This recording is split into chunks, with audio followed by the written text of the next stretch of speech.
Hey Hannah, just letting you know that I'm up and I'll be going down to the main floor. Whenever I see Darlena, I'll make sure to let them know that I'm trying to find you. Claire said to the screen in the living area of the rented room. You might want to try out the store. We've seen Hannah entering to check out various items and prices. Darlena advised as the message was sent. Nodding, Claire said, "Thanks for the tip.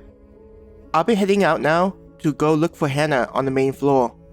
Just reach out if you spot her, and I'm going the entirely wrong direction." Darlena bowed and the screen went blank. Adjusting her hair that she had up, Claire made her way out of the room. Putting on her shoes, the door opened and revealed the hallway. Off in the distance, there was the sound of adventurers laughing and talking about jobs they want to take on.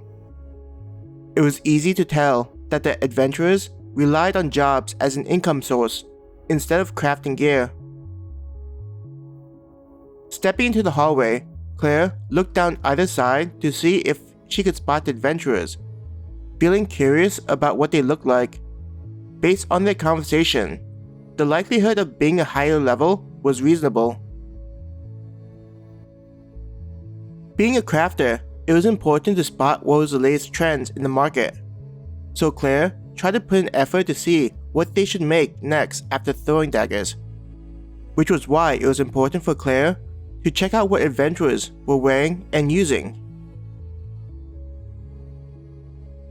When we move to the next step, I think we should hire an apprentice to learn from us and make the basic gear like throwing daggers. At some point, we'll need to move on to the more advanced gears, but getting the steady stream of guild points would help with inventory. Claire thought about their future plans as she walked towards the stairs. The strangest part was how Claire found herself thinking of more thoughts as though she were a business person, or at least an adult, not someone that should be attending high school. It made her wonder what made the change in her mind. Reaching the stairs, she made her way down. "I can't believe how much guild points that job got us," an adventurer said to their companion, making their way in the same direction as Claire, but further down. "What? You're not interested in hunting horned rabbits anymore?" the companion teased. With the stairs usually filled regularly with adventurers going up and down to their destination, it wasn't unusual for it to be filled with conversation. Listening to the two adventurers, Claire thought they must have just started as adventurers, though not very recently if they had taken on jobs more advanced than a simple horned rabbit. Claire passively listened to the conversation of the two adventurers while looking at the levels they passed. The upper-tiered section of the dining areas was still barren of adventurers, indicating that there weren't any people that had leveled up enough to be able to handle the food with a higher density of energy. It's not like we could handle the jobs that were meant for such high levels. Claire shook her head as she thought about Astrid and Frida. If those two are still on the same dining level, I get the feeling it may not be until level 30 when I see people on the upper parts. Though it was just a number, saying level 30 felt like something far out of her reach. I wonder what level Abby and the others are.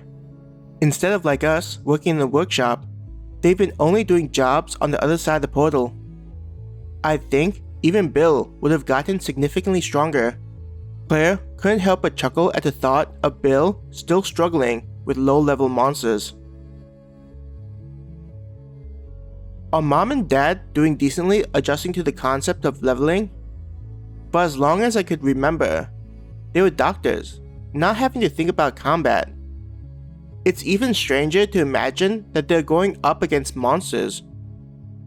Claire shook her head. I think they teamed up with Hannah's parents. She made a mental note to ask Hannah when she saw her.